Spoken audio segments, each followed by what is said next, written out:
The billionaire lost every nanny in a week, until one calmed his toddlers in 3 days, and his heart.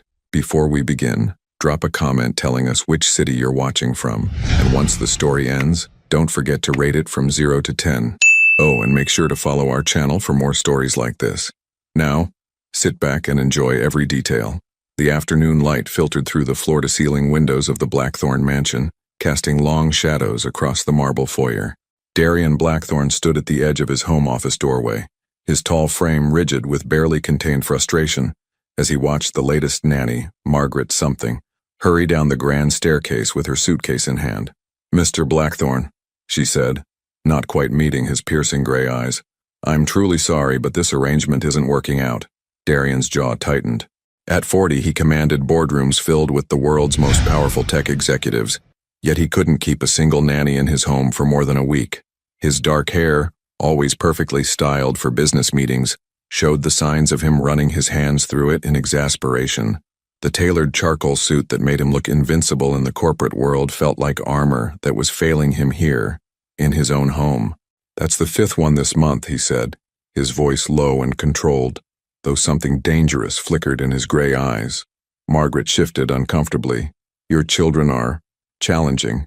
They need more attention than I can provide." Through the intercom system, the sound of something crashing upstairs echoed through the house, followed by 3-year-old Dante's defiant shout. "We don't want you here anyway." Darian closed his eyes briefly, feeling the familiar weight of inadequacy settle on his shoulders. When he opened them, Margaret was already at the front door. "Good luck, Mr. Blackthorn," she said, and then she was gone, leaving only the echo of her heels on marble and the lingering scent of expensive cleaning products that never quite masked the underlying emptiness of the house. He climbed the stairs slowly, each step feeling heavier than the last. The children's playroom was a disaster zone. Toys scattered everywhere, picture books torn, and in the center of it all sat Dante and Lizzie, his 3-year-old twins, looking like beautiful little tornadoes with their dark hair and eyes that mirrored his own storm-gray gaze. Dante, with his stubborn chin and defiant posture, sat cross-legged on the Persian rug, building something with blocks while deliberately knocking them down. Lizzie, smaller and quieter but no less determined, had cornered her stuffed rabbit in the window seat, whispering to it in the serious tone that always made Darian's chest ache with memories he tried to suppress. They looked so much like Emma, the same delicate features, the same way Lizzie tilted her head when she was thinking, the same fire in Dante's eyes when he was determined to get his way. "Another one left," Darian said, leaning against the doorframe. Dante didn't look up. "Good." She smelled like old flowers. She was trying to help. "We don't need help," Lizzie said quietly, still focused on her rabbit. "We have each other." The simple statement hit him harder than any corporate takeover ever had. These children, his children, had learned to rely only on each other because he had failed them. 3 years since Emma died during their birth, 3 years of grief that had turned him into a ghost in his own home, 3 years of hiring strangers to fill a role he couldn't figure out how to play himself. He pulled out his phone and scrolled to Mrs. Henley's number, the placement agency that had been patiently finding him nanny after nanny. His thumb hovered over the call button. "Daddy?" Lizzie's small voice made him look up. She was standing now, holding her rabbit tight against her chest. "Are you going to find another lady who doesn't like us?" The question was delivered with the matter-of-fact tone that only children possessed, but it cut through him like broken glass. He knelt down to her level, seeing Emma's eyes staring back at him, trusting, hopeful, and already learning to protect themselves from disappointment. "I'm trying to find someone who will stay," he said, his voice rougher than he intended. "They all leave," Dante said, finally looking at him, "just like Mommy did." Darian's breath caught in his throat. In 3 years, neither of them had ever said anything like that. They barely remembered Emma, but somehow they understood abandonment in a way that made him want to tear down the walls he'd built around his heart. Before he could respond, his phone buzzed with a text from Mrs. Morrison, his elderly housekeeper who had been with the family for 20 years. "I may have someone, different from the others. Her name is Autumn Reyes. Available tomorrow if you're willing to try something new." He stared at the message, then at his children, who were watching him with the careful attention of 2 small people who had learned that adult decisions shaped their entire world. What choice did he have but to hope that maybe, just maybe this time would be different? The next morning arrived with the kind of crisp October air that made Seattle feel alive with possibility. Autumn Reyes sat in her aging Honda Civic outside the Blackthorn estate, taking slow, steady breaths as she studied the imposing iron gates and the mansion beyond them. At 29, she had learned that first impressions of wealth often masked the deepest wounds, and something about Mrs. Morrison's careful words on the phone told her this family needed more than just childcare. Her auburn hair was pulled back in a simple ponytail, and she wore dark jeans with a soft cream sweater, practical clothes that wouldn't intimidate children, but still looked professional. She carried no elaborate bags of activities or rigid schedules like the previous nannies had. Instead, she brought only herself, patient green eyes that had seen too much pain in her work as a social worker, hands that knew how to comfort without overwhelming, and a heart that had been healing itself for the past 6 months. The gates opened electronically and she drove up the winding driveway lined with perfectly manicured hedges. The house was beautiful in the way that money could make anything beautiful, all clean lines and expensive materials, but there was something hollow about its perfection, like a magazine photo that no one actually lived in. Mrs. Morrison, a silver-haired woman with kind eyes, met her at the front door. "Miss Reyes, thank you for coming on such short notice. Please, call me Autumn." She stepped into the foyer, noting how her footsteps echoed in the vast space. "Mrs. Morrison, can you tell me what happened with the previous nannies, the real story?" The older woman glanced toward the staircase, then lowered her voice. "The children, they test boundaries. Dante acts out, throws things, hides toys, refuses to cooperate. Lizzie goes silent for hours, sometimes days. The nannies see it as defiance, but you see it differently. I see 2 babies who lost their mother before they could even know her, being raised by a father who's drowning in his own grief." Mrs. Morrison's eyes were gentle but honest. "Mr. Blackthorne isn't a bad man, Miss Autumn. He's just forgotten how to be anything but the businessman who built an empire. He thinks love is providing for them, protecting them. He doesn't understand that children need presence, not just provision." Before Autumn could respond, a crash echoed from upstairs, followed by the sound of something rolling across hardwood floors. Mrs. Morrison sighed. That would be the morning routine. Mr. Blackthorne left for work an hour ago. He has back-to-back meetings until 7 tonight. The children are, well, you'll see. They climbed the curved staircase together, and Autumn took in the family portraits lining the wall. There was Darian in various business settings, looking powerful and untouchable. Then suddenly, a different photo stopped her. Darian with a beautiful blonde woman, both of them laughing, her hand resting on a rounded belly. The woman's eyes sparkled with life and joy, and Darian looked younger somehow, softer around the edges. "Emma," Mrs. Morrison said quietly, beautiful inside and out. Her death changed everything. The sound of arguing grew louder as they approached the children's wing. Through an open doorway, Autumn could see a breakfast tray overturned on the floor, orange juice seeping into what looked like a very expensive rug. Dante stood defiantly beside the mess, his small arms crossed, while Lizzie sat in the corner with her stuffed rabbit, watching everything with wide, serious eyes. "I don't want breakfast, I want Daddy," Dante shouted at no one in particular. Autumn stepped into the room slowly, not rushing to clean the mess or immediately address the behavior. Instead, she sat down on the floor near the overturned tray, cross-legged, and looked at the chaos with genuine curiosity rather than judgment. "Wow," she said conversationally. "Orange juice makes interesting patterns when it spills like that, almost like a sunset." Dante stopped mid-tantrum and stared at her. This was clearly not the reaction he was used to. Lizzie peeked over her rabbit's ears, curious despite herself. "You're not going to yell at us?" Dante asked suspiciously. "Why would I yell? Seems like you're already upset enough for everyone." Autumn picked up a piece of toast from the floor, examining it thoughtfully. "Besides, I'm more interested in figuring out what's really bothering you than cleaning up orange juice." She looked directly at him, and something in her calm green eyes made his defiant posture waver slightly. "Want to tell me what's really wrong, Dante?" For a moment, the room was silent except for the distant sound of traffic beyond the estate's walls. Then, in a voice much smaller than his earlier shouts, Dante whispered, "He left before we got up again." Autumn's heart clenched, but her expression remained gentle and understanding. She had worked with enough children from broken homes to recognize the desperate bid for attention that looked like rebellion on the surface. "That must feel pretty lonely," she said simply. Lizzie stood up from her corner, still clutching her rabbit, and took a tentative step closer. "Are you going to leave too?" The question hung in the air like a challenge and a plea all at once. And Autumn realized that these weren't just children acting out. They were children who had learned that every adult who entered their lives eventually disappeared, and they were protecting themselves the only way they knew how. But as she looked into their storm-gray eyes, so much like their father's, she also saw something else. Hope, buried deep but still flickering, waiting for someone to prove them wrong. The sound of Darian's car pulling back into the driveway at noon, hours earlier than expected, drifted through the windows, and Autumn heard his rapid footsteps on the marble stairs moments later.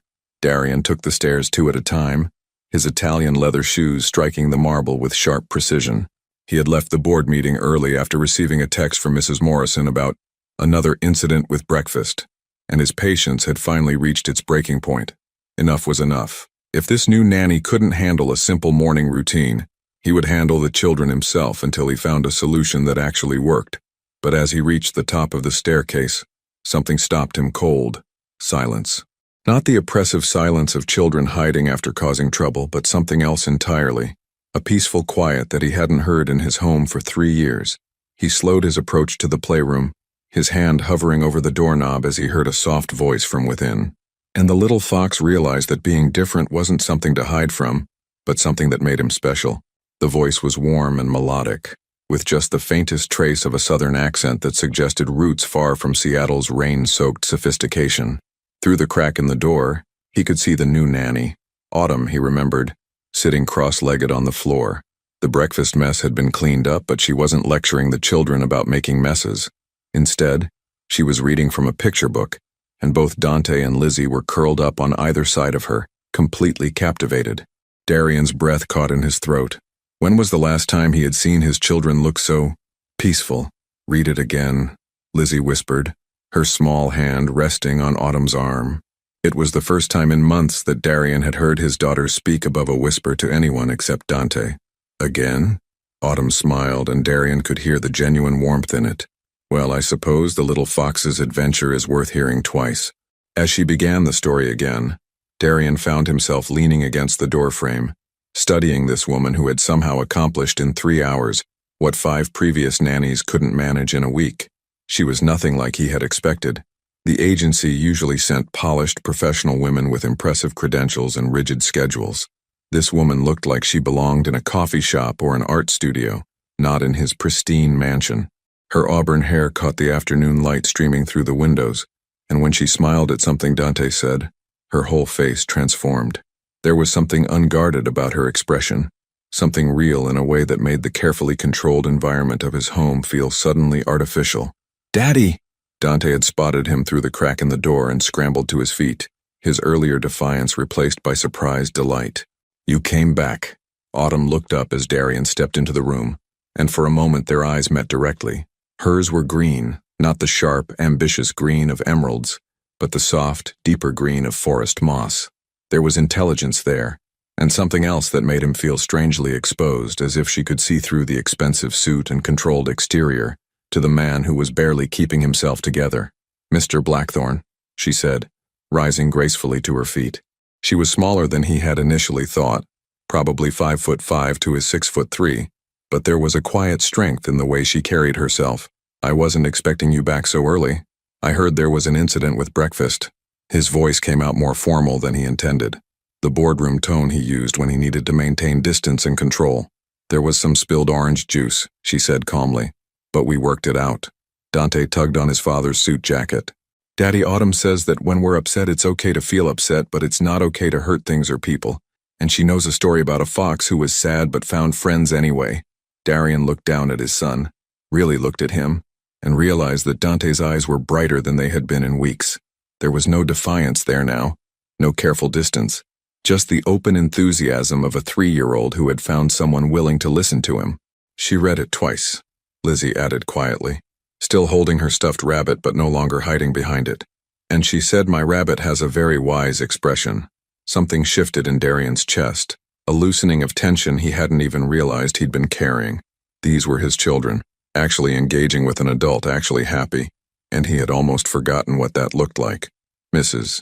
Morrison mentioned you're not traditionally trained as a nanny," he said to Autumn, struggling to maintain his professional demeanor while processing the scene in front of him. "No, I'm not." She met his gaze directly, unintimidated by his towering presence or the obvious wealth that surrounded them. I was a social worker for 6 years before taking some time off.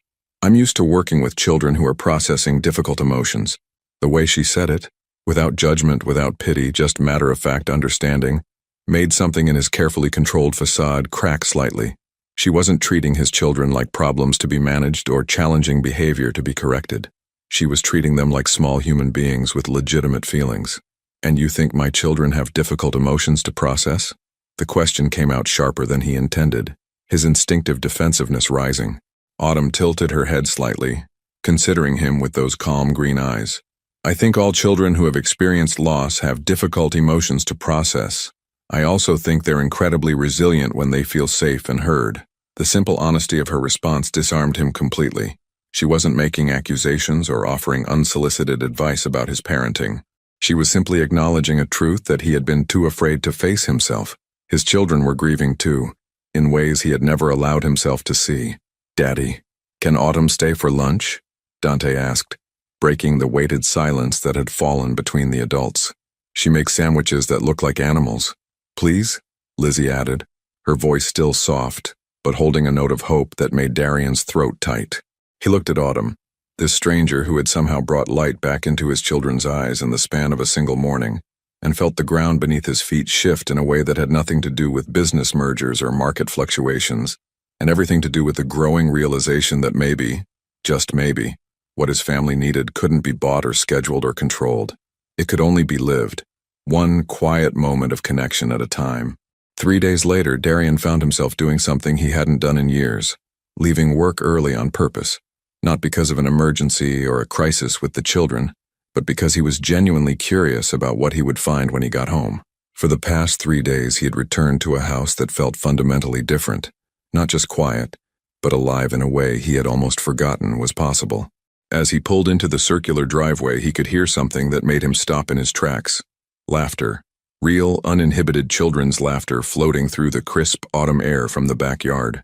He followed the sound around the side of the house, loosening his silver tie as he walked. What he found there challenged every assumption he had made about structure, discipline, and proper childcare. Autumn was sitting in the middle of his perfectly manicured lawn, her jeans grass-stained, her auburn hair escaping its ponytail in soft wisps around her face. She had apparently been helping Dante and Lizzie build what could only be described as the world's most elaborate leaf fort, using the fallen maple leaves that the landscaping crew usually cleared away immediately. Dante was completely covered in orange and red leaves, giggling as he tried to bury himself deeper into the pile, while Lizzie was carefully arranging smaller leaves in intricate patterns around the fort's perimeter. Both children were filthy, their clothes stained with dirt and grass, their faces flushed with genuine joy. "Autumn, watch this," Dante called out, then proceeded to execute what could generously be called a cartwheel, but looked more like an enthusiastic tumble into the leaf pile. Instead of lecturing him about safety or proper behavior, Autumn clapped enthusiastically. "That was magnificent. I think the leaves definitely approved of that landing." "My turn," Lizzie said, her voice stronger and more confident than Darian had heard it in months. She attempted her own cartwheel, smaller and more careful than her brother's. But when she landed safely in the leaves, her smile was radiant. Darian stood there, transfixed. These weren't the same children who had been distant and defiant just days ago. These were normal, happy 3-year-olds, and he was seeing them for what felt like the first time. "Daddy!" Lizzie spotted him first and came running, leaves trailing behind her like confetti. She launched herself into his arms without hesitation, something she hadn't done in months, getting dirt on his pristine charcoal suit. For once, he didn't care. "You're home early again," she said, wrapping her small arms around his neck. "Are you going to play in the leaves with us?" The question was so simple, so natural, but it hit him like a physical blow. When was the last time either of his children had invited him to play? When was the last time he had said yes? He looked over Lizzie's head at Autumn, who was now standing, brushing leaves from her sweater. She wasn't watching him with the careful deference that previous nannies had shown, waiting for his approval or disapproval. Instead, she looked genuinely curious about what he would choose to do. "Mr. Blackthorne," she said, her voice warm but respectful, "we were just finishing up. If you'd prefer the children to come inside and get cleaned up—" "No," he said quickly, surprising himself. "I mean, if they're having fun." Dante appeared at his side, tugging on his other hand. Come on, Daddy. Autumn showed us how to make leaf angels like snow angels, but better because they smell good. Darian looked down at his son's eager face, then at his expensive suit, then at the woman who had somehow brought magic back into his sterile, controlled world in less than a week. Something in her patient green eyes seemed to say that whatever he decided would be okay, but that this moment, this choice, mattered more than he might realize. Slowly, carefully, he set Lizzie down and shrugged off his suit jacket. The next 20 minutes were a revelation.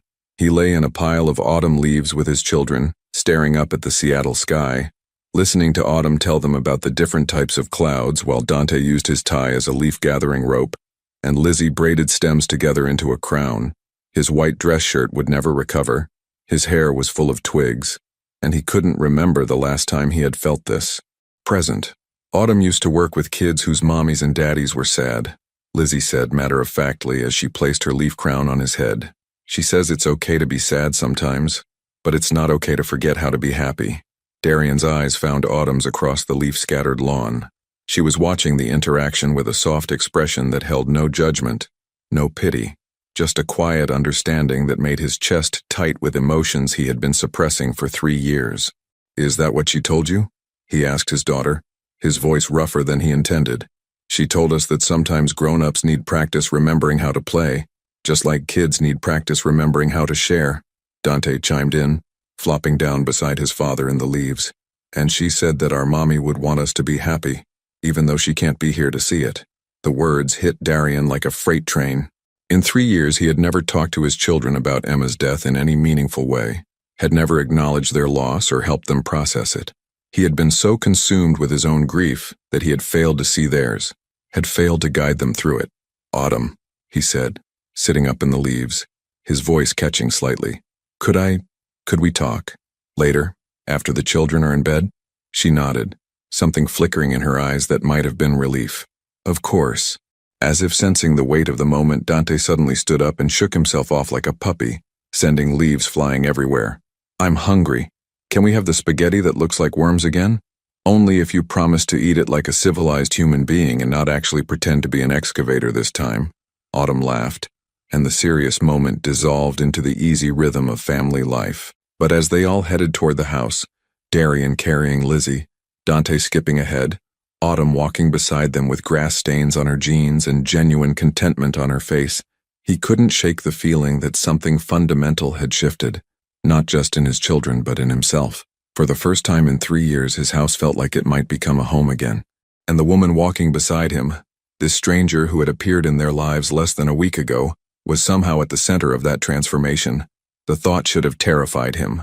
Instead, it filled him with the first real hope he had felt since Emma died. The grandfather clock in the foyer chimed 9 times as Darian made his way down to the kitchen, his footsteps unusually hesitant on the polished hardwood. He had changed from his leaf-stained clothes into dark jeans and a simple gray sweater, the most casual he had dressed in years. Somehow, his usual armor of expensive suits felt wrong for the conversation he was about to have. He found Autumn in the kitchen, standing at the massive island with 2 steaming mugs in front of her. She had changed too, into soft leggings and an oversized cream cardigan that made her look younger, more vulnerable. Her auburn hair fell in loose waves around her shoulders, and she was staring out the window at the city lights twinkling in the distance. I made tea, she said without turning around, somehow sensing his presence. Mrs. Morrison mentioned you prefer Earl Grey in the evenings. Thank you. He accepted the mug, their fingers brushing briefly in the exchange. The touch was electric, unexpected, and he found himself studying her face in the warm kitchen lighting. How did you know I'd be unable to sleep? A small smile played at the corners of her mouth. You have the look of a man carrying questions he's afraid to ask. They settled on opposite sides of the kitchen island, the granite surface creating a safe distance between them, though the intimacy of the quiet house made even that feel insufficient. Outside, Seattle hummed with its usual nighttime energy, but inside the Blackthorn mansion, the world had shrunk to just the 2 of them, and the weight of everything unspoken. Today, Darian began, then stopped, running a hand through his dark hair. I haven't seen my children like that since, he trailed off, unable to finish the sentence.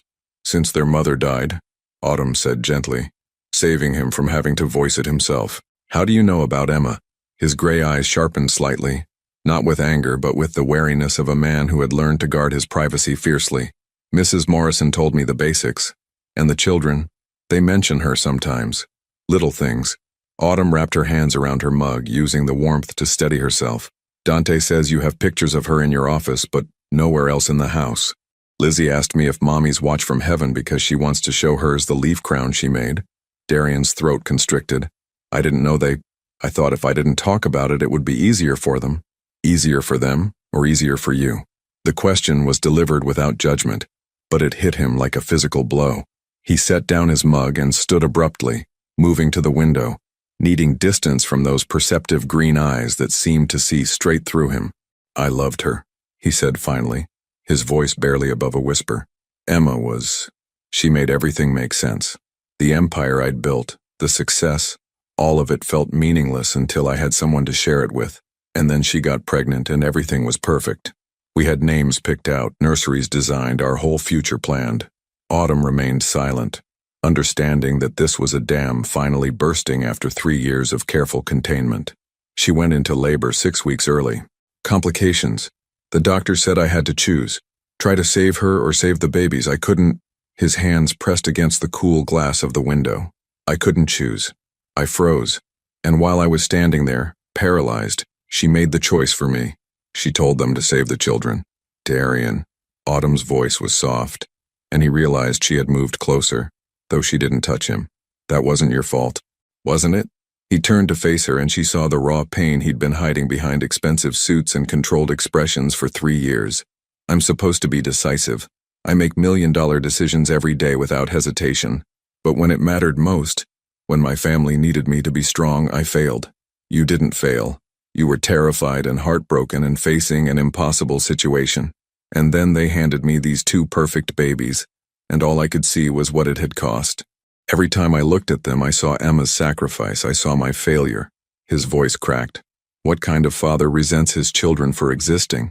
The kind who's human, Autumn said firmly, stepping closer. The kind who's grieving and scared and doing his best with unbearable circumstances. Darian, your children don't need you to be perfect. They need you to be present. He studied her face in the dim light. This woman who had walked into his broken family and somehow started putting the pieces back together, without him even realizing it was happening. How do you know so much about grief? Something flickered in her eyes, a shadow of pain that matched his own. Because I've been there. Different circumstances. Same devastating loss of someone I thought I'd spend my life with. What happened?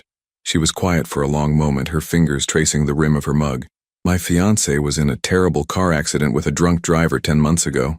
We were supposed to be married in December. The doctor said he was dead, and I was so angry afterward at everything and everyone. I quit my job. Couldn't handle seeing families torn apart when mine had just been destroyed. That's why I'm here instead of working with child services. I'm still figuring out how to live with the empty space where our future used to be. The revelation hit him harder than he expected. This wasn't just a nanny hired to manage his children. This was a woman who understood loss, who was fighting her own battles with grief while somehow having the strength to help his family heal. I'm sorry, he said, meaning it completely. So am I. For you, for Emma, for those babies who lost their mother before they could know how extraordinary she must have been. Autumn's eyes glistened with unshed tears. But Darian, your children are not your punishment for surviving. They're your reason to keep living. Something broke open in his chest. 3 years of carefully contained emotion threatening to spill over. I don't know how to be what they need. You don't have to know how. You just have to try. You just have to show up. As if summoned by their conversation, a small sound drifted down from upstairs. Lizzie crying softly. Both adults froze, listening. Nightmare, Autumn said quietly, already moving toward the stairs. She gets them sometimes, usually about being lost and not being able to find anyone. Wait, Darian caught her arm gently. Let me try. Something warm and proud flickered in her eyes. She likes it when you rub small circles on her back and hum. Doesn't matter what song. As he headed upstairs to comfort his daughter, Darian felt something shift inside him. Not the complete healing of 3 years' worth of pain, but the first tentative step toward becoming the father his children deserved, and the man Emma would have wanted him to be. Behind him, Autumn remained in the kitchen, watching him go with a mixture of hope and something else. something that felt dangerously like the beginning of feelings she hadn't expected to feel again. 2 weeks had passed since that night in the kitchen, and the Blackthorn mansion had transformed into something Darian barely recognized, something that felt startlingly like a home. The changes were everywhere, children's laughter echoing through halls that had been silent for years, finger paintings proudly displayed on the stainless steel refrigerator, the lingering scent of homemade cookies replacing the sterile smell of expensive cleaning products. Darian found himself coming home earlier each day, drawn by something he couldn't quite name. He told himself it was about the children, about making up for lost time, but he was honest enough to admit that wasn't the complete truth. There was something about Autumn's presence that had become as essential to him as breathing, the way she hummed while making breakfast, how she tucked a strand of auburn hair behind her ear when she was concentrating, the soft smile that appeared whenever she watched him with Dante and Lizzie. This morning, he stood in his home office doorway, watching through the window as Autumn pushed both children on the tire swing he'd had installed just days ago. Her laughter carried on the autumn breeze, and something in his chest loosened at the sound. For the first time in 3 years, he was starting to understand what happiness felt like again. His phone buzzed with an incoming call, jolting him from his reverie. The caller ID made his blood run cold. Margaret Sinclair, Director of Child Welfare Services. Mr. Blackthorn. Her crisp voice cut through the peaceful morning like a blade. I hope you have a moment to discuss some concerns that have been brought to our attention regarding your household. What kind of concerns? Darian's voice was carefully controlled, but his grip on the phone had tightened until his knuckles were white. We've received a report suggesting that your current childcare arrangements may not be appropriate. Anonymous tip, but with enough specific details to warrant investigation. I'm afraid we'll need to schedule a home visit. The world seemed to tilt on its axis. A report about what specifically? Allegations that an unlicensed individual is providing primary care for your children, that there may be neglect regarding proper supervision and educational structure. The caller mentioned children playing unsupervised in potentially dangerous conditions, irregular meal times, lack of proper developmental activities. Each word felt like a physical blow. Darian's mind raced, trying to understand who would make such a call and why. Ms. Sinclair, I can assure you that my children are receiving excellent care. I'm sure that's your perspective, Mr. Blackthorn. However, given your history with childcare providers and the fact that your current caregiver has no formal credentials in early childhood development, we need to conduct our own assessment. What do you mean, my history? 5 nannies in 2 months, Mr. Blackthorn. Multiple reports of the children being difficult to manage, disruptive behavior. From the outside, it appears that there may be ongoing stability issues in your home. Darian felt sick. Everything that had finally started to come together was suddenly crumbling around him. When do you want to schedule this visit? Tomorrow morning, 10 a.m. And Mr. Blackthorn, I'd recommend ensuring that your current arrangements are thoroughly documented and professional. The line went dead, leaving Darian staring out at the scene that had brought him such peace just moments before. Autumn was now sitting in the grass with the children, helping them identify different types of leaves, her face animated with the same patient enthusiasm she brought to everything involving Dante and Lizzie. How was he supposed to tell her that someone had reported her, that everything they'd built together was now under threat? Daddy? Dante's voice called from outside. Come help us. Autumn says you know about science stuff. The innocent request felt like a knife twisting in his chest. Through the window he could see Lizzie holding up a particularly colorful leaf, her face bright with curiosity and joy. These were the same children who had been withdrawn and defiant just weeks ago. Autumn hadn't just changed their behavior. She had given them back their childhood, and now someone wanted to take that away. He made his way outside, forcing his expression into something approaching normalcy, but Autumn's perceptive green eyes immediately picked up on his tension. Everything okay? She asked quietly, while Dante enthusiastically showed off his leaf collection. We need to talk, he said, the words heavier than he intended. Later, after they're asleep. Concern flickered across her features, but she simply nodded, turning her attention back to the children with the same gentle focus she always gave them. Watching her, Darian felt something fierce and protective rise in his chest. This woman had brought light back into his family's life. She had helped him remember how to be a father, how to be human. The thought of losing her, of watching his children's faces close off again, was unbearable. But as the afternoon wore on, a darker thought began to take shape. The report had been anonymous, but it contained specific details about their daily routine, about Autumn's background, about things that only someone with inside knowledge would know. Someone who knew their family personally had made that call. "Autumn," Lizzie said during their afternoon snack, "are you going to stay with us forever?" The question hung in the air like a prophecy, and Autumn's hesitation was barely perceptible before she smiled. "I'm here now, sweetheart. That's what matters." But Darian caught the shadow that passed over her face, the careful way she avoided making promises she might not be able to keep. She was already protecting herself, already preparing for the possibility that this beautiful, fragile thing they'd built together might not survive whatever was coming. That evening, after the children were finally asleep, Darian found Autumn in the living room, curled up on the couch with a book she wasn't really reading. The fire crackled in the hearth, casting dancing shadows across her face, and for a moment, he was struck by how perfectly she fit into this space that had felt empty for so long. "There's going to be a home visit tomorrow," he said without preamble, unable to find a gentle way to deliver the news. "Child Welfare Services.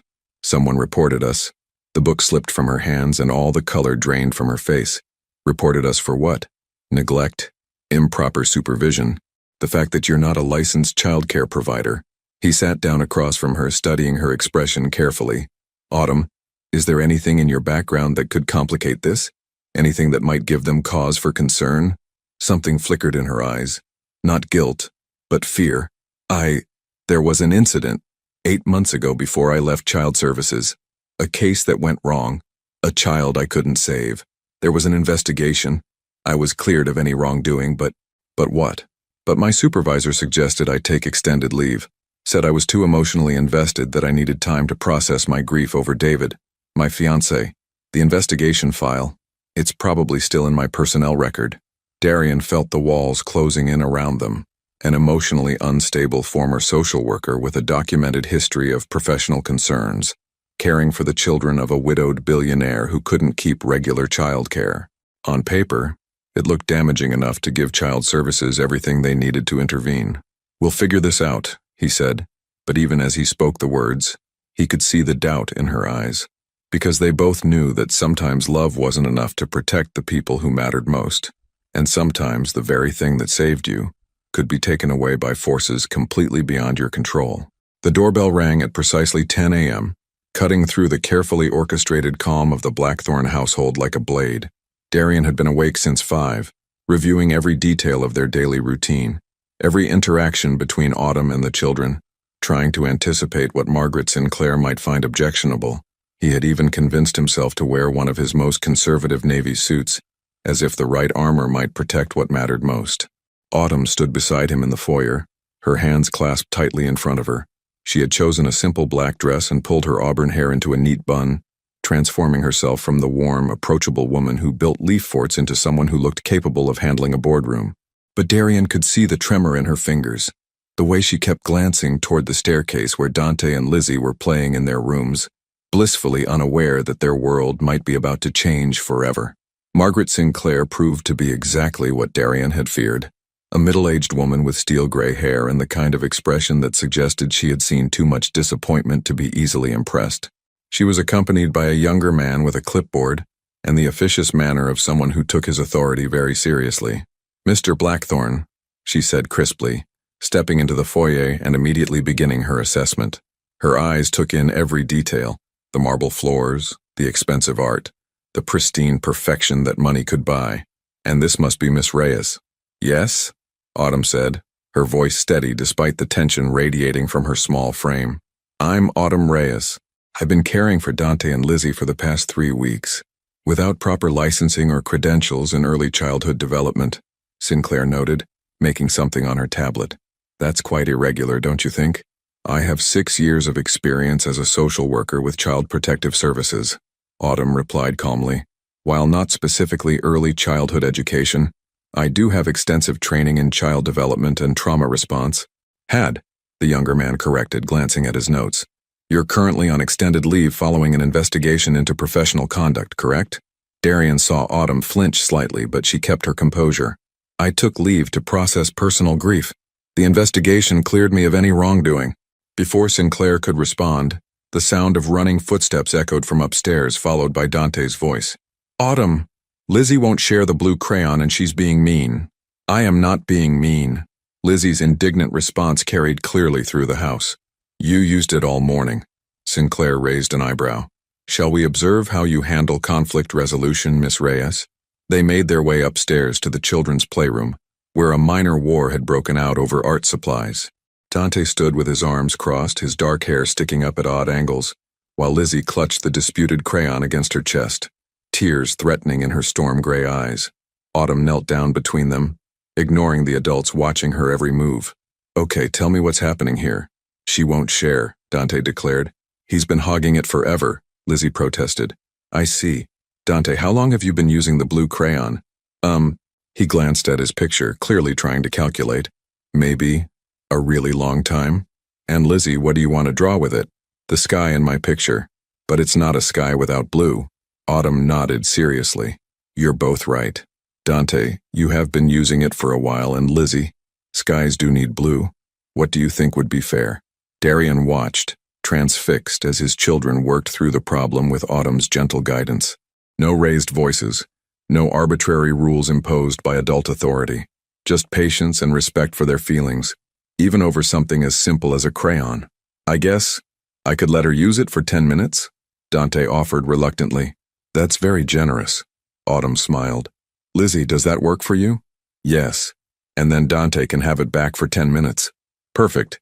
You both found a solution that makes everyone happy.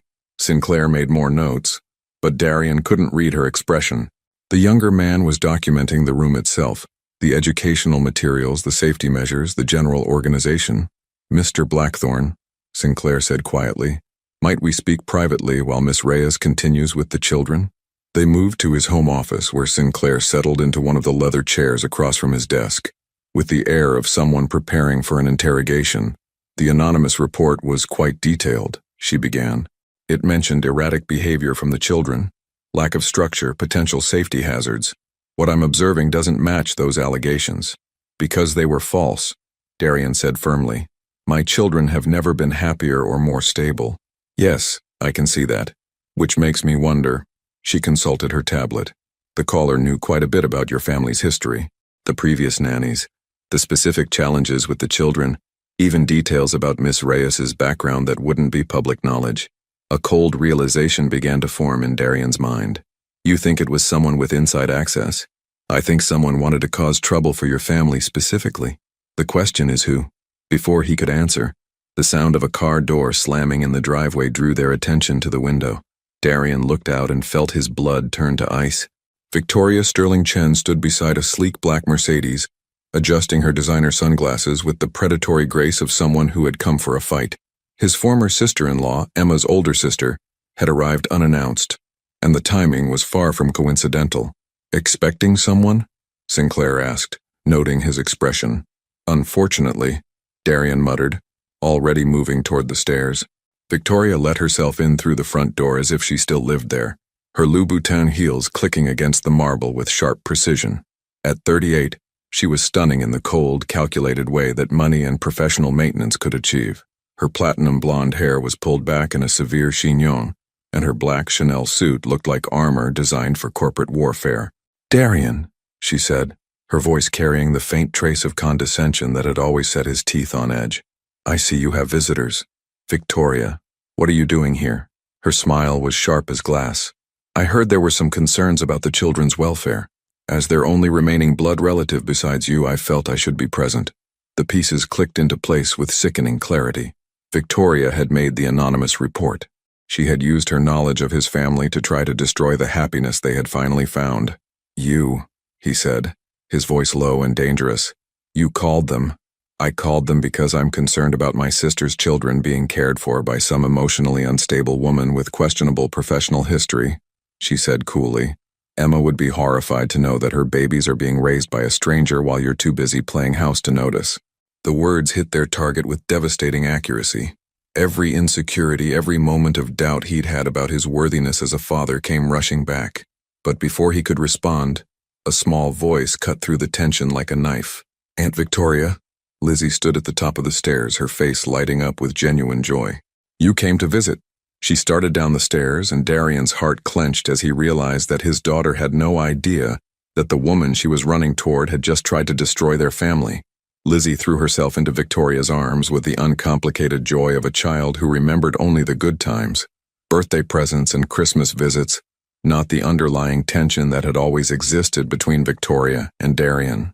Victoria caught her niece smoothly, her expression softening for just a moment before the mask of cold determination slipped back into place. "Hello, darling," Victoria murmured, kissing the top of Lizzie's dark hair. "You've grown so much since I last saw you." "That was at Christmas," Lizzie said matter-of-factly. "Daddy said you were too busy to visit anymore." Something sharp flickered in Victoria's blue eyes as she looked over Lizzie's head at Darian. "Daddy says a lot of things, doesn't he?" Margaret Sinclair watched the family dynamics unfold with the keen interest of someone trained to read between lines. Autumn had appeared at the top of the stairs with Dante, who hung back uncertainly, clearly sensing the tension even if he didn't understand its source. "Mrs. Sterling Chen," Sinclair said, consulting her tablet. "You're the one who contacted our office." Victoria set Lizzie down gently but kept one manicured hand on her shoulder. "I am. As Emma's sister and the children's aunt, I have a responsibility to ensure their well-being." "Aunt Victoria," Dante said cautiously, finally making his way down the stairs. "Why are there strangers in our house? These nice people are just making sure you and Lizzie are happy and safe," Victoria said, her voice taking on the artificially sweet tone adults used when they were about to deliver devastating news to children. "Sometimes when daddies are very busy with work, they don't notice if things aren't quite right at home." "Things are right," Lizzie said, confused. "Autumn makes pancakes that look like animals, and Daddy plays in the leaves with us now." "Does he?" Victoria's smile was sharp. "And who is Autumn, sweetheart?" Before either child could answer, Autumn stepped forward, her composure steady despite the obvious hostility radiating from Victoria. "I'm Autumn Reyes. I've been helping care for Dante and Lizzie." Victoria's gaze swept over her dismissively, taking in her simple dress, her lack of expensive accessories, the way she instinctively moved closer to the children when threatened. "I see. And what qualifies you to care for my sister's children?" 6 years of experience in child welfare services," Autumn replied evenly, "and 3 weeks of getting to know 2 remarkable children who deserve love and stability." "Love and stability," Victoria repeated, her voice dripping with disdain. "Is that what you call it? Because from what I understand, you're an emotionally compromised former social worker who left her job under questionable circumstances." Darian stepped forward, his jaw tight with barely controlled anger. "That's enough, Victoria."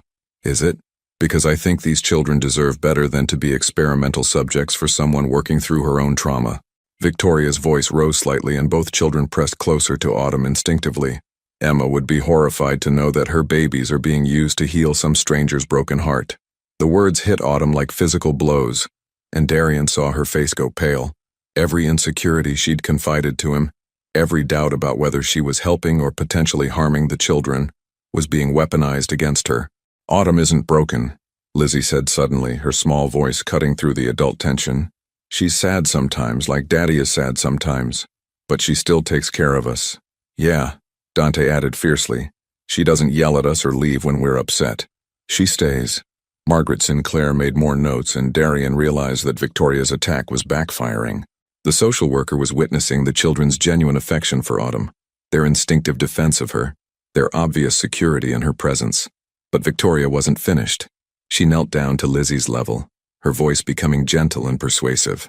"Sweetheart, wouldn't you like to come stay with me for a while? I have that big house in Bellevue with the swimming pool, remember? And I could hire you a proper nanny, someone with the right training." "I don't want a proper nanny," Lizzie said, confusion clear in her storm-gray eyes. "I want Autumn.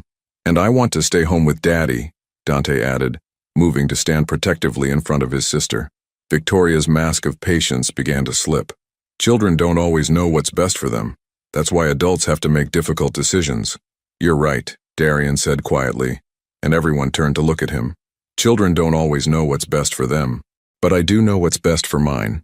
He moved to stand beside Autumn, his hand finding hers in a gesture that was both protective and possessive. "Victoria, you made the anonymous report because you're threatened by the fact that my children are finally happy. For 3 years you've watched me struggle, watched them struggle, and you never once offered to help. But the moment someone comes into our lives who actually makes a difference, you try to destroy it." "I'm trying to protect them." "No, you're trying to control them. The same way you tried to control Emma." The words came out harsher than he intended, but years of suppressed resentment were finally breaking free. You never forgave me for taking her away from your perfect little world of social climbing and appearances. And now you can't stand that I might actually move on, that she might not be the shrine you think she should be. Victoria's composure cracked completely. How dare you? Emma was my wife, Darian said firmly. And if she were here, she would want her children to be loved and happy. She would want them to have a mother figure who puts their needs first, not someone who sees them as accessories to her own image. I am their family. Family doesn't use children as weapons, Autumn said quietly, her voice steady despite the tears threatening in her green eyes. Family protects children, even when it's difficult, even when it means putting aside your own wants for their needs. Margaret Sinclair closed her tablet with a decisive snap. I think I've seen enough. The room fell silent, everyone waiting for her verdict. Darian felt Autumn's hand trembling in his, felt his children pressed against their sides, and realized that whatever happened next would determine not just their future, but whether the fragile family they'd built could survive the forces trying to tear it apart. Mr. Blackthorne, Sinclair said finally, your children are clearly well cared for, emotionally stable, and thriving in their current environment. While Miss Reyes may not have traditional childcare credentials, her experience in social services and the obvious bond she's formed with your children speak volumes. Victoria's face went white with rage. You can't be serious. This woman, Sinclair interrupted, has accomplished what 5 previous caregivers could not. She's created a stable, loving environment for 2 children who have experienced significant trauma. The allegations in the anonymous report appear to be unfounded and motivated by personal grievances, rather than genuine concern for child welfare. She turned to Victoria with the kind of look that suggested she'd dealt with vengeful family members before. Mrs. Sterling Chen, I would strongly advise you to reconsider your approach to your relationship with your niece and nephew. Children need love, not litigation. As Sinclair and her assistant gathered their things to leave, Darian felt something shift permanently in his understanding of what family meant. It wasn't about blood or obligation or maintaining the status quo. It was about the people who showed up, who stayed through the difficult moments, who chose love over control. Victoria stood in his foyer, isolated and furious, having lost the battle she'd started. But as he looked at his children, safe in the circle of Autumn's arms, Darian realized that Victoria's attack had accomplished something she never intended. It had forced him to finally, completely choose his new family over the ghosts of his past. The house felt different in the aftermath of Victoria's departure, lighter somehow, as if a weight that had been pressing down on them for years had finally been lifted. The children had recovered from the morning's drama with the resilience that only 3-year-olds possessed and were now napping peacefully in their rooms, exhausted by the emotional intensity they didn't fully understand. Darian stood in the kitchen, still wearing his navy suit but with his tie loosened and his sleeves rolled up, staring out at the garden where this whole transformation had begun months ago. The late afternoon sun cast everything in gold, and he could almost see the ghosts of their recent happiness. Autumn reading under the oak tree, the children building their elaborate leaf fort, the sound of laughter that had become as essential to him as breathing. They're asleep, Autumn said softly from the doorway, and he turned to find her watching him with an expression he couldn't quite read. She had changed from her formal black dress into jeans and a soft gray sweater, but there was something different about her now, a wariness that hadn't been there before Victoria's poisonous words. Good. They needed the rest after everything. She moved into the kitchen but kept her distance, fidgeting with the sleeves of her sweater in a way that told him she was working up to something difficult. Darian, we need to talk. The word sent a chill through him that had nothing to do with the October weather. If this is about what Victoria said, it's not about what she said. It's about what she was right about.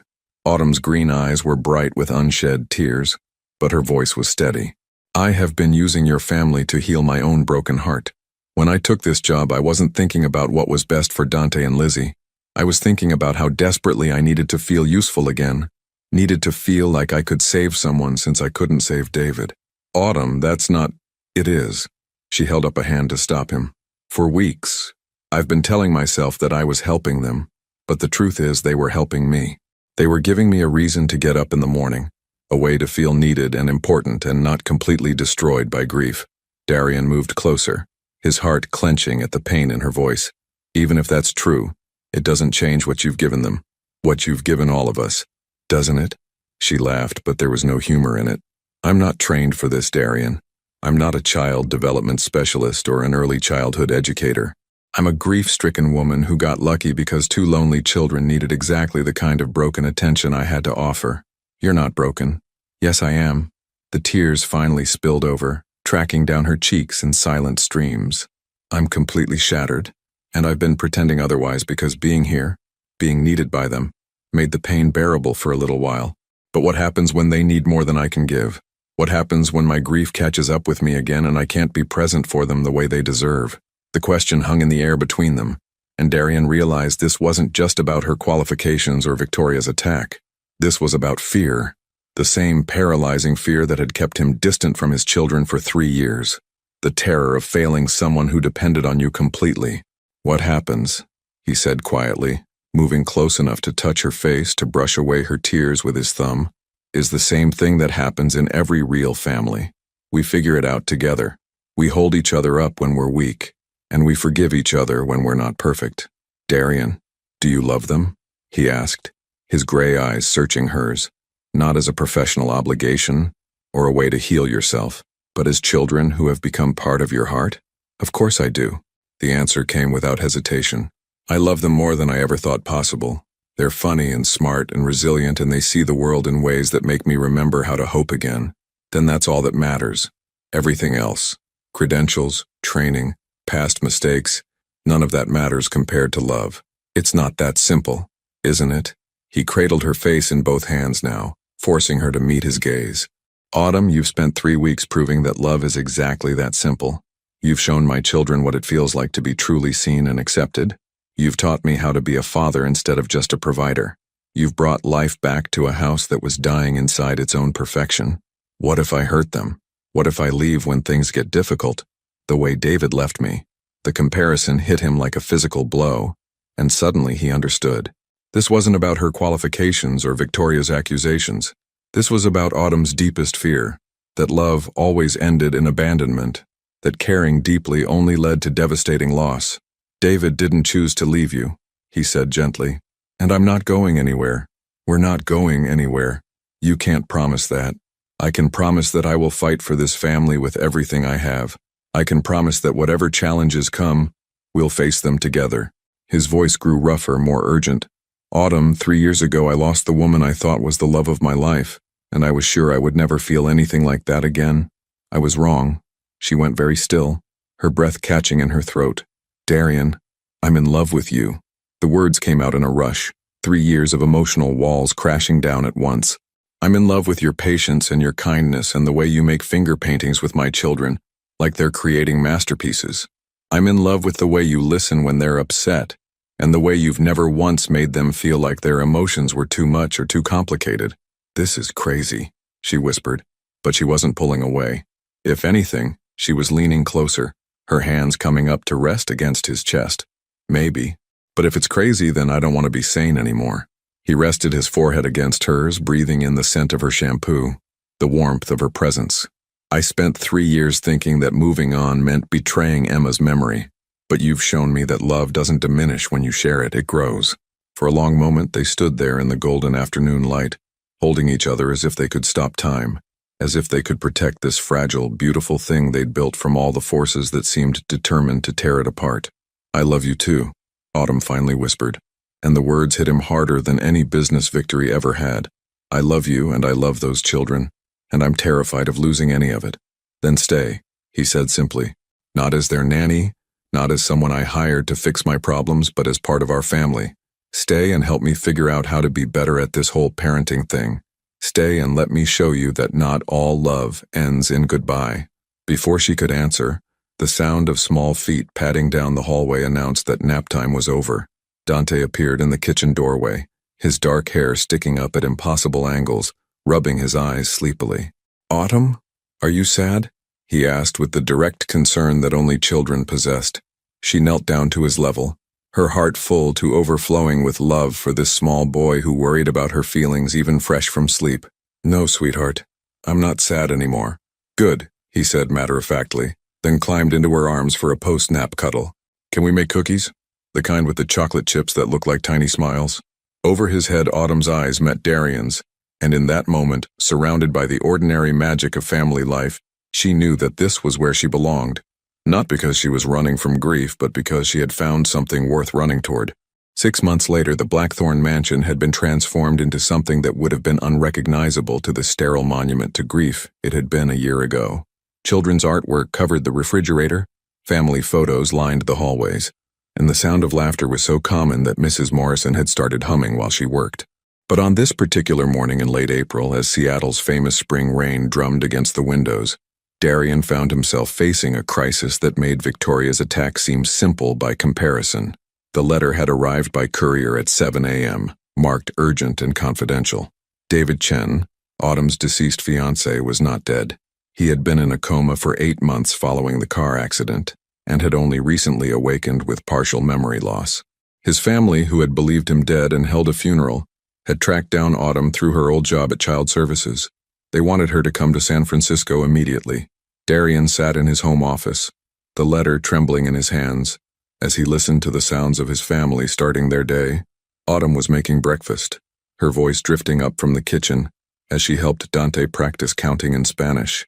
Lizzie's laughter echoed from the dining room, where she was undoubtedly arranging her toy animals in elaborate formations while she waited for her pancakes. This was his life now, this beautiful, chaotic, perfect life that had grown around Autumn's presence like flowers growing toward sunlight. And in a few hours he was going to have to tell the woman he loved that everything they had built together might be built on a lie. "Daddy?" Lizzie's voice interrupted his spiraling thoughts. She stood in the doorway wearing her favorite purple dress and holding her stuffed rabbit, her storm gray eyes curious. "Why do you look scared?" "I'm not scared, sweetheart. Just thinking about grown-up things." She patted across the room and climbed into his lap with the unconscious trust that still took his breath away. Autumn says when we're worried about something, it helps to talk about it with people who love us. The simple wisdom nearly broke him. Does she? She says that's what families do. They help carry the heavy feelings so nobody has to hold them all by themselves. Family. The word that had once filled him with terror now felt like the most natural thing in the world. These children were his family. Autumn was his family. And in an hour he was going to have to ask her to choose between the future they were building and the past that had just returned from the dead. "Lizzie," he said carefully, "what would you do if someone you loved very much had to go away? Not forever, but for a while?" She considered this with the seriousness that only a young child could bring to hypothetical questions. Would they come back? I don't know. Would they want to come back? I hope so. Then I would tell them that I love them, and I would wait for them, because that's what love means. It means not giving up on people even when it's hard. Out of the mouths of babes. Darian held his daughter close, breathing in the scent of her strawberry shampoo, and realized that she was right. Love meant fighting for what mattered, even when the odds seemed impossible. "Daddy? Lizzie?" Autumn's voice called from downstairs. "Breakfast is ready." As they made their way to the kitchen, Darian forced himself to appear normal, to participate in the morning routine that had become sacred to all of them. Autumn smiled at him over the coffee she'd prepared exactly the way he liked it, and he memorized the sight of her in the spring sunlight, wearing his old Columbia sweatshirt over leggings, her auburn hair falling in soft waves around her face. "I was thinking," she said, serving heart-shaped pancakes to the children, "maybe we could drive out to the tulip fields this weekend. I know it's still early in the season, but Dante wants to see if flowers really grow in rows like corn." "Flowers don't grow like corn," Dante protested, but he was grinning. "That's silly." "Well, there's only one way to find out," Autumn laughed, ruffling his hair. Darian watched this exchange, so normal, so perfectly domestic, and felt his heart breaking and healing at the same time. This was what he was about to risk losing. This was what Autumn was about to have to choose.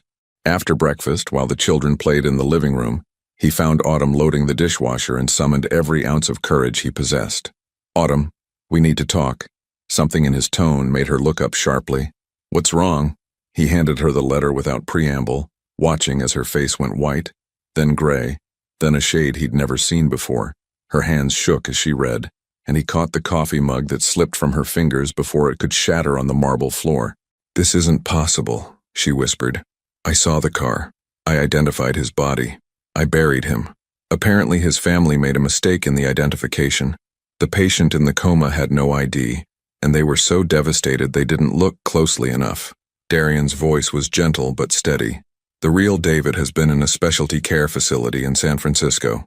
He's awake now, but he has gaps in his memory. He knows he was supposed to marry someone named Autumn, but he can't remember much else. She sank into one of the kitchen chairs, the letter still clutched in her trembling hands. 8 months. He's been alive for 8 months while you've been building a life here, while you've been healing and growing and becoming part of our family. Darian knelt beside her chair, taking her free hand in both of his. Autumn, I need you to know that whatever you decide to do, I will support you completely. If you need to go to him, if you need to explore what's left of that relationship, I understand. Do you? Her green eyes were bright with tears and confusion and something that might have been panic. Because I don't understand anything right now. I understand that you loved him, that you were going to marry him, that you've been grieving a loss that turns out to be something completely different.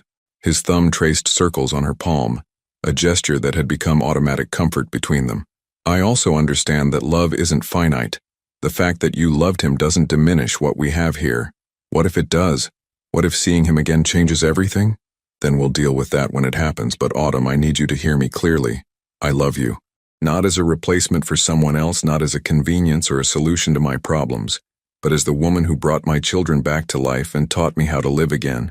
That love isn't going anywhere regardless of what happens with David. She was crying openly now, and he pulled her into his arms, holding her while she sobbed against his chest. Through the archway, he could see Dante and Lizzie playing with their blocks, their voices a soft counterpoint to Autumn's tears. What am I supposed to do? She whispered against his shirt. You're supposed to go to San Francisco, he said, the words tearing his heart out even as he spoke them. You're supposed to see him, talk to him, figure out what's real and what's just the ghost of a life you thought you'd lost forever. And if I go, what happens to us? What happens to them? We'll be here when you get back. However long it takes, whatever you need to work through, we'll be here. She pulled back to look at him, her face streaked with tears but her eyes searching his with desperate intensity. How can you be so sure? Because in the past 6 months, you've shown me what real love looks like. It's not possessive or demanding or afraid of competition. It's patient and generous and brave enough to let people make their own choices.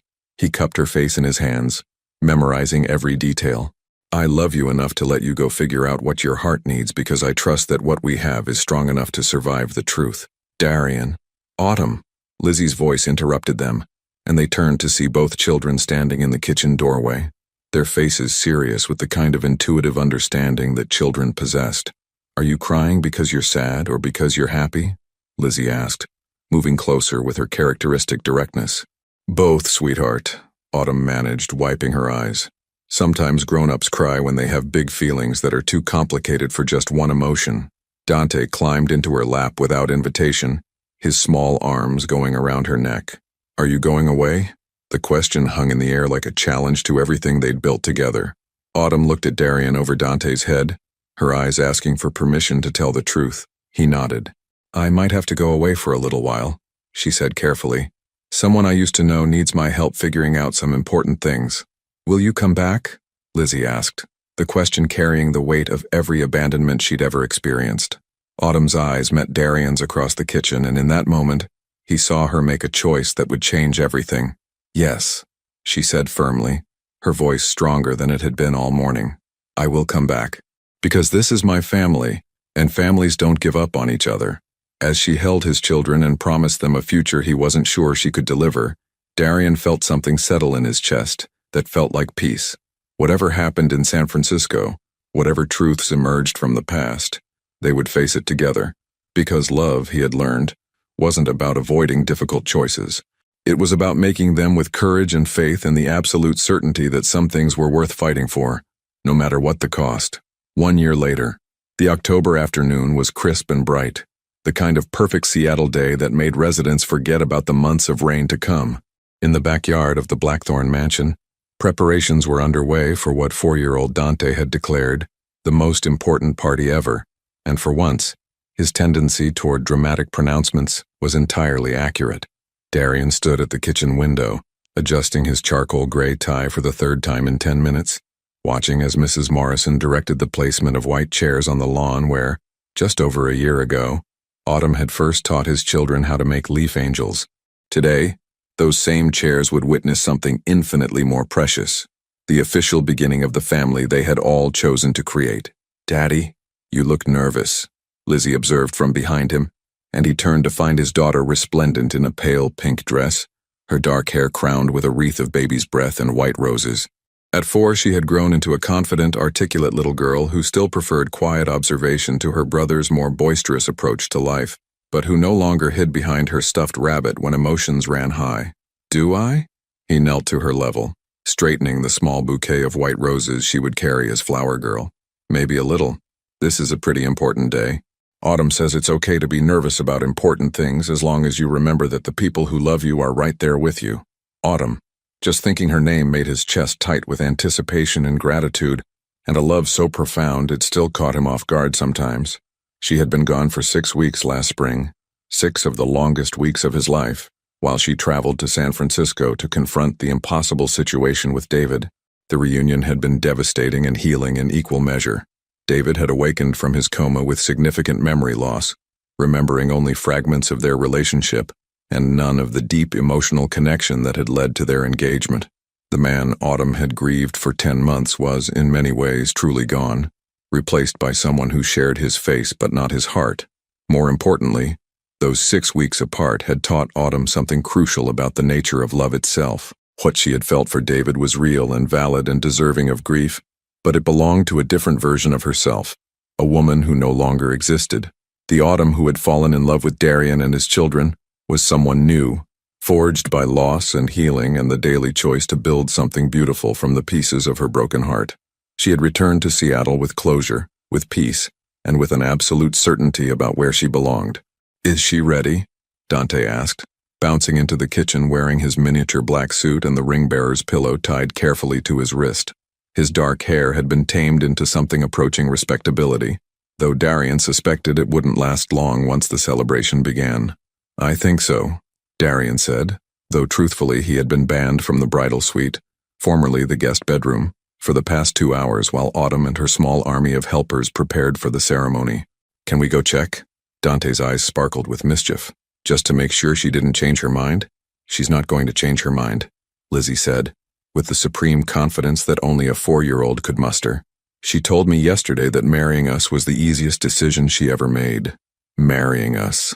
Darian smiled at his daughter's phrasing, which captured something essential about what was happening today. This wasn't just a wedding between 2 adults. It was the formal recognition of a family that had been growing organically for over a year, rooted in love and choice, and daily commitment to each other's happiness. A soft knock on the kitchen door interrupted his thoughts, and he opened it to find Emma's parents standing on the threshold. Robert and Helen Whitmore looked older than he remembered, but their smiles were genuine as they took in the scene of controlled chaos around them.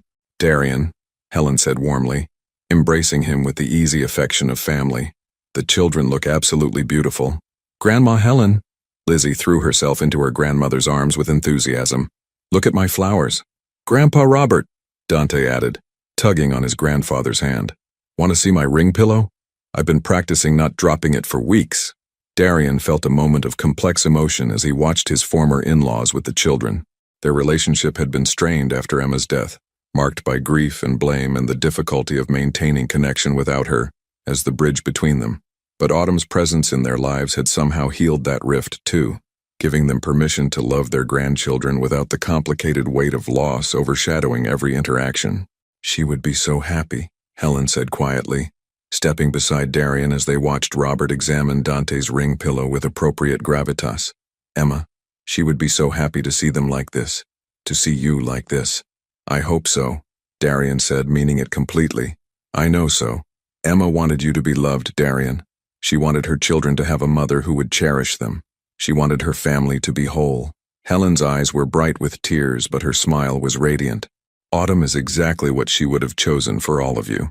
Before he could respond, Mrs. Morrison appeared in the doorway, her expression both businesslike and tender.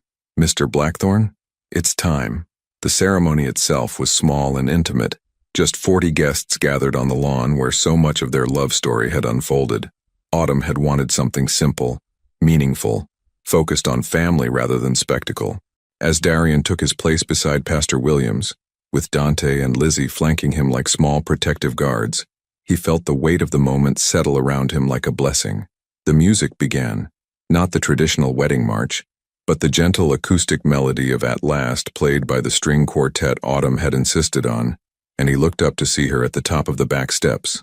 She was breathtaking. The dress was simple elegance incarnate, ivory silk that skimmed her curves without ostentation, a square neckline that showcased the delicate gold necklace he had given her for Christmas, sleeves that fell to just below her elbows.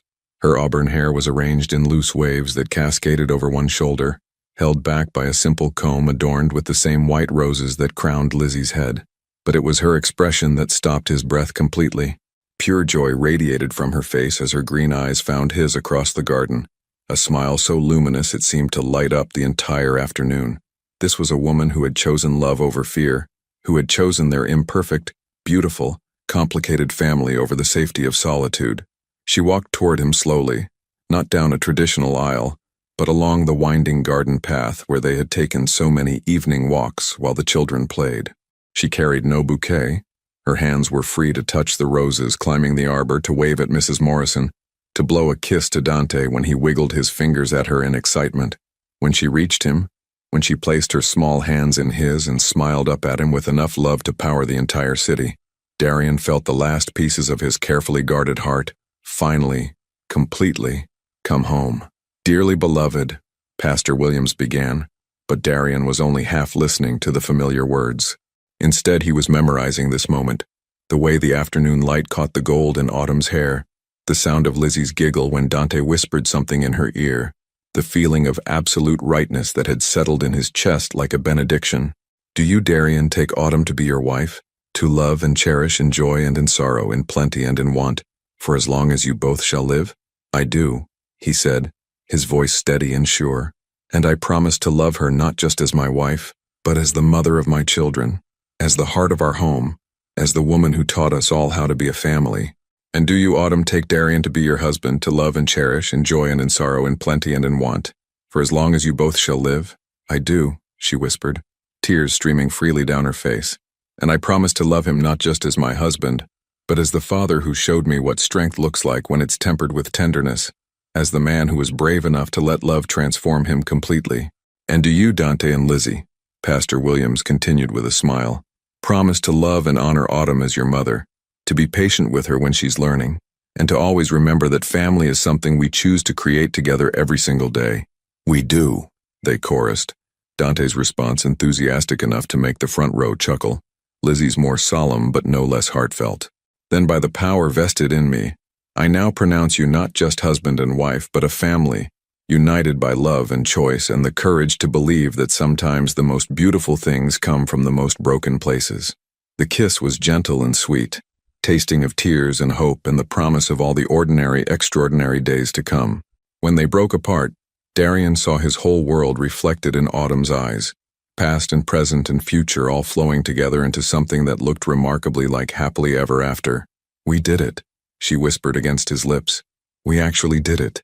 "We did," he agreed, then louder, for his children and his guests and the whole universe to hear. "We're a family." The celebration that followed was everything Darian had never known he wanted. Children running through the garden with abandon, laughter floating on the autumn air, the easy rhythm of people who genuinely loved each other sharing food and stories and joy. Autumn danced with Robert Whitmore, who told her she was exactly the daughter he'd always hoped for. Darian spun Lizzie around until she was dizzy with giggles, then taught Dante how to dip a lady properly. As the sun began to set, painting the Seattle sky in shades of rose and gold, the newly married couple found themselves alone for a moment on the back steps, where this whole journey had begun.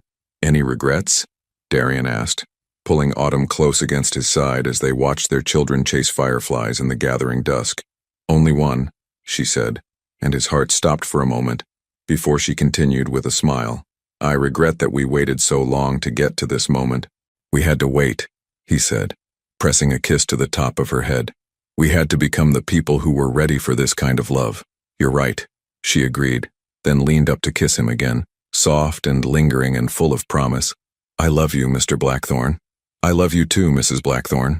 As if summoned by the use of her new name, Lizzie appeared at Autumn's side, her flower crown slightly askew, but her smile radiant. "Mama?" she said, testing out the word they had all agreed she could use whenever she felt ready. Autumn's breath caught, and fresh tears spilled over. Yes, sweetheart? Can we make this a tradition? Getting married in the garden every year? Darian laughed, a sound of pure happiness that echoed across the garden. I think once is probably enough, princess. But we could have a party every year on this day, Autumn suggested, to celebrate the day we became a family. Yes, Dante called from across the lawn, apparently having overheard despite being 20 feet away. And every year we can make bigger cakes. Later, after the guests had gone home and the children had finally fallen asleep in their beds, exhausted by excitement and sugar and the overwhelming happiness of the day, Darian and Autumn sat together in their bedroom, still wearing their wedding clothes, sharing a quiet bottle of champagne. So, Autumn said, curling against his side with the easy intimacy of people who had chosen each other completely, what do you think? Did we make the right choice? Darian looked out the window at the garden where they had fallen in love, where their children had learned to be children again, where they had built something beautiful from the broken pieces of their separate lives. Ask me in 50 years, he said, then kissed her temple and held her close as Seattle settled into night around them. But even as he said it, he knew the answer. They had made the only choice that mattered. They had chosen love over fear, family over solitude, hope over the safety of protecting their hearts. And every day for the rest of their lives, they would wake up and make that choice again, building their happiness one ordinary moment at a time. Because sometimes the greatest love stories weren't about grand gestures or dramatic declarations. Sometimes they were about a woman who could calm frightened children and teach a broken man how to live again, about a man brave enough to let love transform him completely, about the daily miracle of people choosing each other over and over again. Sometimes the greatest love stories were simply about coming home. Would you have made the same choice if you were in Autumn's position? When faced with a life-altering decision between past love and present happiness, what would guide your heart?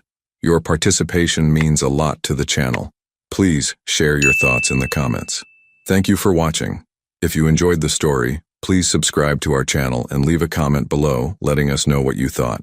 Your feedback and support mean a lot to us. Stay tuned for more exciting stories.